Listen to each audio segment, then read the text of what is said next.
Hey, what's good? It's Harlan for Soul Free, and we are here in the heart of New York City, SoHo, West Broadway at the Siegelman Stables pop-up. And just so you know, in 1982, Robbie Siegelman started Siegelman Stables, one of the premier harness training centers in the country. And in 2020, his son Max took that family legacy, and he's been telling that story through a super stylish sportswear brand called Siegelman Stables. He took the family name and he ran with it. And people from Future all the way to Aaron Judge and everybody in between have been supporting. And we're here to tell the entire story today on Soul Free.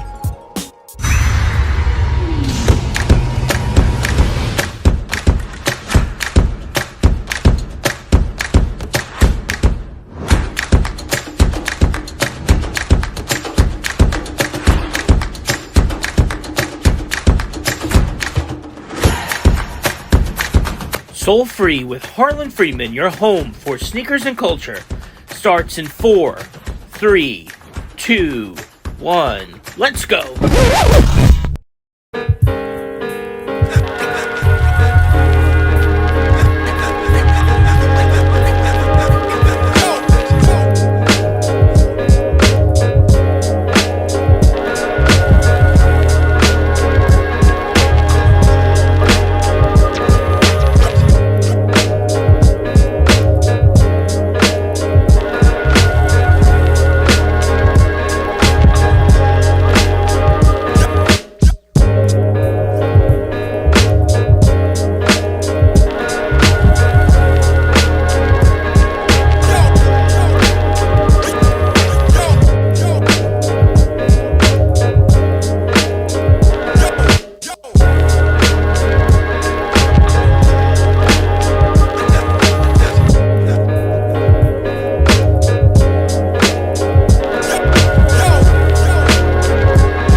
Here we are. We're at the Siegelman Stables pop-up shop on West Broadway in New York City with the one and only Max Siegelman. My brother, how you feeling? What's going on? Thanks for coming through. Of course. It's a big day. Knicks tip-off. How we feeling? I feel good. I hope they feel good. Right? I'm ready. I'm ready for my drop. I hope they're ready for tip-off. Right? I think they are. Right. How exciting was it last year? I mean, obviously the Siegelman's hat was a huge part of the Knicks run. But how exciting was it seeing half the Garden wearing your hat during that run last year? Yeah, I mean, it's the coolest thing for a kid from New York to be able to collab with the most famous team in New York, the Knicks and the Yankees and the Mets, all New York teams. It's awesome. And to have the support of not just the fans, but also the players wearing our stuff, whether it's Knicks co-branded or just our own stuff, to see it in the Garden, to see the fans going crazy during the game wearing it, it's an awesome feeling. Yeah, and I mean, that's the thing. A lot of people know, obviously, Siegelman Stables for the iconic hat at this point, but there's so much more. The directions you and your partner Caroline have been going, fashion, it's just amazing. You know, can you tell a little bit of the story of the direction? Yeah, I mean, the whole story is based on my dad as a harness trainer and all of the equine therapy programs he's a part of or started. And as we continue kind of telling his authentic, real story, we want to make sure that we continue to do it within fashion. And so I think more so in fall, winter, you see it in the hardware that we're putting on everything, the harnesses on the shirts, on the pants. So I think leaning into that authentic storytelling through contemporary luxury fashion is the continued route that we want to keep going. Yeah, and it's amazing, you know, as somebody who also grew up around tracks, these things that we just took for granted as kids. You know, it's like, oh, there's my uncle's colors, there's, you know, your father's this and that. Isn't it great seeing these things in sportswear today? And you know, it's such an honor to do this for your father. You know, to tell the family story through this platform.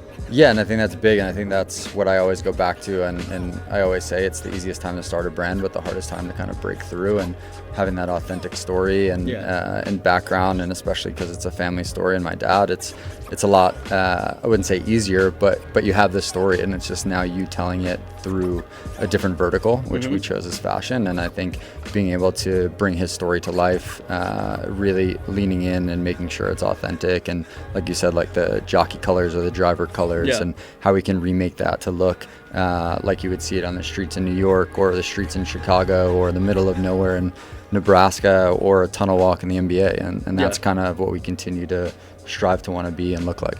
Yeah, and it's just keeping that legacy going, keeping those great colors, keeping those designs. And when you see somebody like Jalen walking in your designs or whoever it might be, it's exciting for all of us who've believed in this since day one. So I applaud you for that. Thank you. And I know equine therapy has always been a huge part of your family's mission.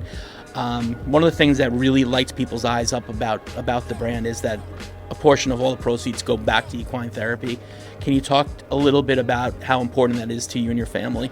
Yeah, and I think that goes back to us staying authentic and at the core of our brand. It's one of the biggest ethos of the brand. It's why my dad felt that there was more to the horses that he had, that he was training for groups of people or individuals, and bringing people into his stable where horses cost a ton of money, and giving kids from the inner city an opportunity to learn horsemanship, or veterans with PTSD or kids with special needs an opportunity to have that and to really make an impact on their life. And so that's why I always said, if we're going to try and make money doing this, I would also always stick true to the story and give back to what he believed in, and what I think took me a longer time to understand. And as I started to understand more of an impact that or how of an impact it has on so many people, and that's why we continue to do it, and it's a huge piece of what we want to do.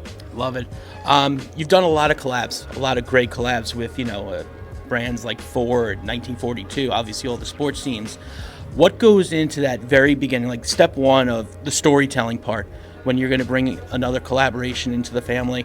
How do you, what's step one for you on those projects? Yeah, I mean, I think just as you mentioned, like the sports ones, the first thing we do is look at what they look like on and off the field, on and off the court in 1982. Yeah. I think we lean so heavily in just our own stuff, or even the store you're in right now. Anytime we show up somewhere, it's how did it look from a luxury perspective in 1982 when my dad started the stable. Yeah. And so we look at what they were wearing, we look at the silhouettes that we've created over the last couple of years, and they all tell that story. And so to be able to continue that story with existing IP and big brands and bring some of their community into ours is the ideal way for us to continue to grow. Yeah, and the logo.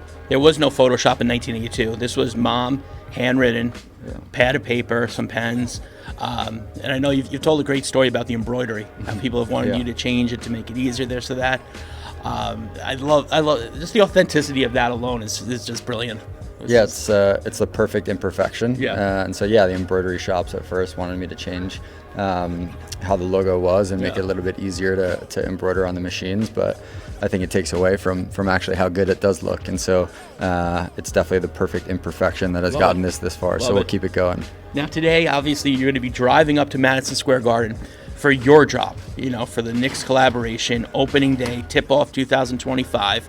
A lot of players, a lot of people have their psych-up songs. Like if you were going on the court instead of into the rotunda selling the amazing gear today, what's your psych-up song? What are you listening to on the way up? It's an easy answer. It's always Future. Future. That's right. Always. Day Any one. song. Yep. Yeah. And your tunnel fit, would it be Siegelman Stables? Let's just say before Siegelman Stables, what would your tunnel fit have been? If you ask Caroline before Siegelman Stables, my fit would have been a black t-shirt and black skinny jeans. We all know that doesn't happen anymore. It would probably be it would be us for sure. Yeah. It would just be us. Love it. My brother, this has been great. Yeah. Future for Siegelman Stables. What do you see next? Just continuing to tell the story and continue to build off what we've done. I think our fall winter 25 is our most in-depth, best contemporary fashion line that we've put out, and continuing to tell the story of our own, continuing to tell it alongside other collaboration partners of ours. And I think what we've done in the last couple of years has worked out. So just keep building on the momentum that we have, and that's kind of where we see the path to success for us. Awesome. And we ask one question of all our guests, before we get going, before we start walking up to the garden. What was the one sneaker you always had to have growing up? Ooh, now it's the Air Force One. I always rocked, I was weird too. It was the Adidas SS2Gs white with the black stripes. I would order like 5 at a time. So Wow. I never had a dirt mark on my sneakers. That's deep. I think that's the first time we got that one. I like it. I hope that's the right name. I'm pretty sure it is. Yeah. I love it. Well, Max, man, thank you, my brother. Appreciate it. Thank you for coming through. I'm gonna go buy some more stuff because that's what I do here. It's amazing. Siegelman Stables, check it out. They're open through December at this location, West Broadway off of Prince Street, New York City. And come on in. See you at the Garden.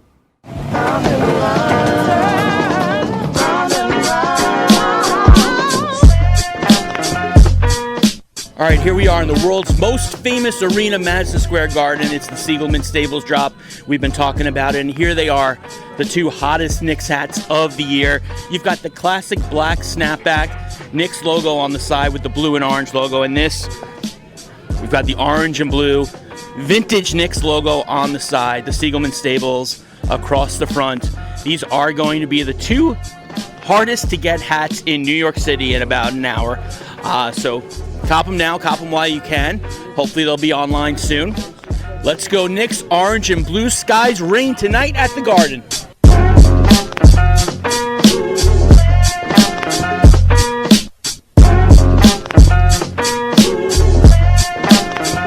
Okay, so we're here online. Brandon from Staten Island, #1 online for the Siegelman Stables drop today. How you feeling, brother? Good, brother. Good. How are you feeling about this Knicks team this year? I'm feeling great. I'm feeling confident. I believe in the whole roster, and I think we're going to go back to the Eastern Conference and then some. Now, is there any better way to do it than in a Siegelman Stables hat? No. Right. Siegelman Stable is my brand. You know, I love, I've been supporting it since day one. I was here last year for the playoff version of the hat. Okay. So, you know, I'm going to continue riding. Okay. I love it. Now, is there anybody online here? You know, we don't rat on this show, but anybody, you know, sneak out of work early, skip school? You've been talking to a lot of people online. Everybody excited about this? Oh, no, I left early for this hat. I had to, you know. Okay. And shout out to Max. I appreciate your brand. Love it. And Brandon, if your teachers are watching, you know, Brandon has a note from Soul Free, and he's out of school today. It's all good. That's it. Orange and blue skies, baby. Let's go. Let's get it. All right.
All right, so it's been a great day with Max Siegelman. Of course, we're here at the Garden. Big Knick energy. Let's go. 2025. The Knicks are bringing the chip home. World's most famous arena, NBA tip-off 2025. We're going all the way this year. The Simpsons said so. That's right. The Simpsons do not lie. Blue and orange skies reign here at Madison Square Garden. Thanks to Siegelman Stables. Thanks to everybody here at the Garden. Let's go Knicks. It's Harlan Soul Free. Let's go.